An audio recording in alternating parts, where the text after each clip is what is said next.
Hello everyone, this is Refresh and I'm here to bring you a look at Ultimate Guard's premium soft sleeves, 4 game size, custom made for Dixit and more. According to the package, it says it protects and stores game cards of Dixit, among many other games including Planet Steam, Flashpoint Fire Rescue, and Fleet. The sleeves are sized 81 by 122 millimeters, which means that they are theoretically for a card sized 80 by 120 millimeters. And these sleeves are clear. One pack of these sleeves retails at $2.50, and for that money you get 90 sleeves, which is an average of about 3 cents per sleeve, making this the least expensive option for sleeving your 80 by 120 millimeter cards. Let's take a look at what we have inside.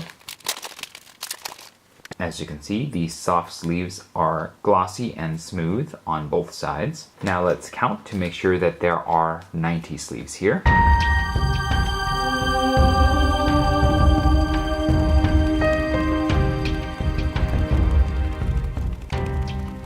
Alright, there are 91 sleeves here. There's one extra at the very end.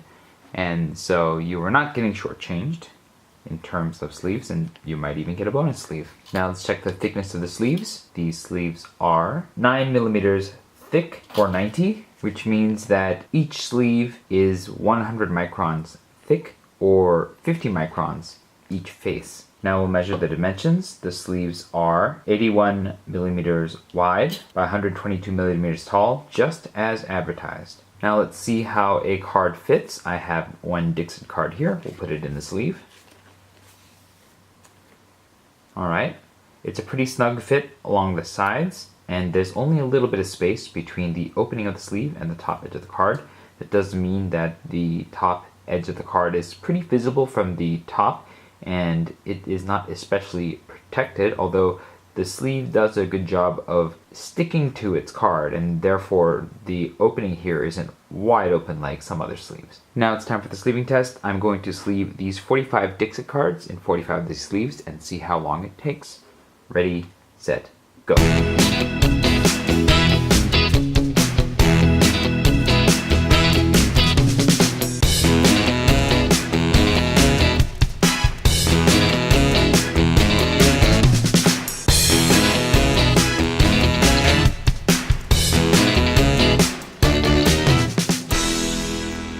Alright, that took 2 minutes and 30 seconds. And that's a moderate speed of 3.33 seconds per card sleeved.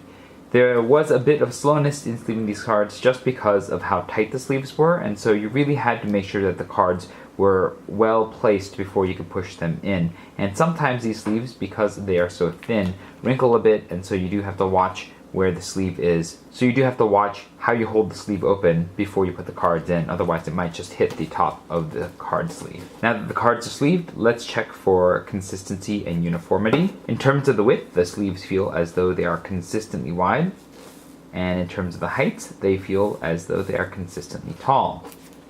In terms of the quality of the sleeves outside of the package, it does appear as though there is some minor warping on these sleeves, and so when you put them on your card, you're going to see a little bit of a warp as they reflect light. And even from straight on, you can see a little bit of reflection because of how glossy they are, and consequently you can see a bit of the warping on the surface of the sleeve as well. However, the sleeves don't look like they come with any significant defects. There are some dents in them, and some of them have some mild visible creases in the surface, but other than that, the sleeves are pretty standard as far as soft sleeves are concerned. Now it's time for the shuffle test. I'm going to shuffle these sleeved cards 100 times and see how long it takes.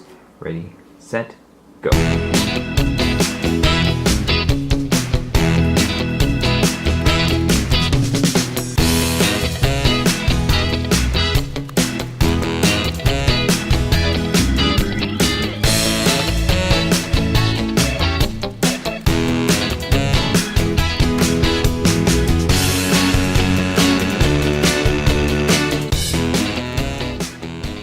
Alright, looks like it took 3 minutes and 33 seconds to shuffle these 100 times. And that's a relatively slower speed of 2.13 seconds per shuffle. This is in keeping with the other slower shuffling sleeves of this size, and most of that is due to a high level of resistance that the sleeves have of sliding into each other. There's a lot of friction as you press the half of the cards into the half. It did lead to some handling error when I expected there to be just a little bit less at the beginning, so I dropped some cards, but I'm going to count that as part of the shuffle test just because it clearly takes a bit of effort to push half of the deck into the other in a mash shuffle. And it is easier if you're going to shuffle these cards to sort of hold the cards loosely so they fan out just a little and then just drop the cards into the other half of the cards, and that'll help shuffle them a little bit faster. But even with doing so, it will be a bit slower, and like with any cards of this size, it's going to cause a little strain on your forearm if you have smaller hands like me. Now that I've handled these cards a bit, let's go ahead and see if there is any noticeable wear.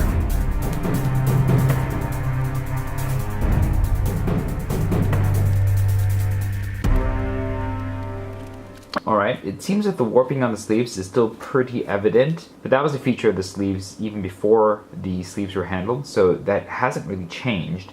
And there are still noticeable dents here and there, as well as a few creases. In terms of actual noticeable wear, I didn't really notice much in terms of the loss of gloss on the surface of the sleeves.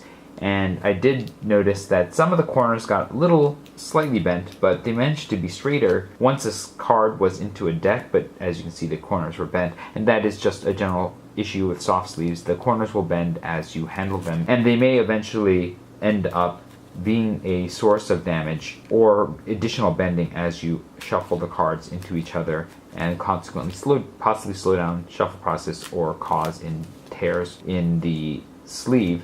But I didn't notice any actual tears in these sleeves, and the corners, they remain relatively straight even after a few of them got bent in the handling process. So as far as soft sleeves go, I think that these are pretty average in terms of durability. They're not going to give you the life that a more thicker sleeve will give you, but they're still going to hold up for some amount of usage depending on how much you handle these cards. I have stacked these sleeve cards into a deck, and I'm going to shake the table they're on for about 2 seconds to see if the deck falls over. Ready, set, go.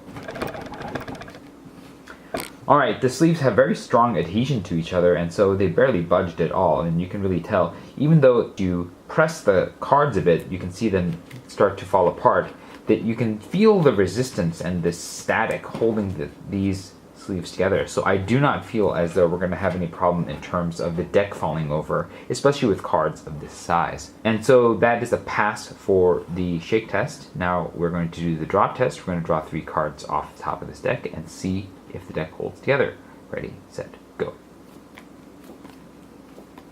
Alright, even though the cards do have a tendency to stick to each other just a little, it doesn't really cause any problems for drawing cards off the top as long as you're handling it quite well. As you can see, sometimes the cards will stick to each other due to that static, and so you may end up drawing 2 if you're not careful and you're not really thinking about what you're doing as you draw cards off the top. But otherwise, I don't think that there are any problems with stability in the deck or the cards sticking to each other so much that it's going to be a common problem. Therefore, I think it's a pass for the draw test as well. When it comes to soft sleeves, I often found that the Ultimate cards were the premium soft sleeve versus its main competitor in the soft sleeve market in Mayday. However, in this case, I do feel like they are relatively even in terms of what they offer. The Ultimate Guard soft sleeves do exhibit that warping, and so they're not the prettiest sleeves to look at, especially when there is glare involved and you can see the various reflections from around the room on the surface of your sleeve. In terms of overall durability, these are about the same as you might expect from any soft sleeve, but they are fairly consistent out of the pack, and so I have to give it credit for being a consistent and uniform sleeve. Like most sleeves that have a short distance between the opening of the sleeve and the top edge of the card, these also exhibit a little bit less protection at the top. But when it comes to soft sleeves, it's not like you have a lot of choices, and so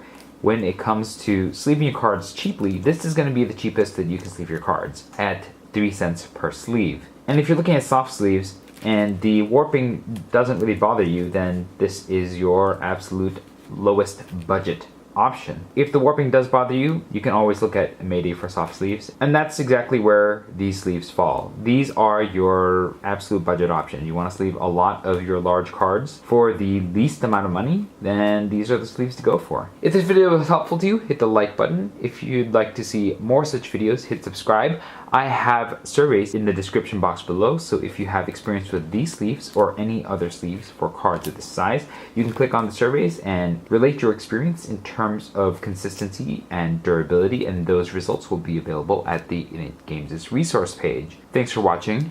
This was Refresh, and I will see you next time.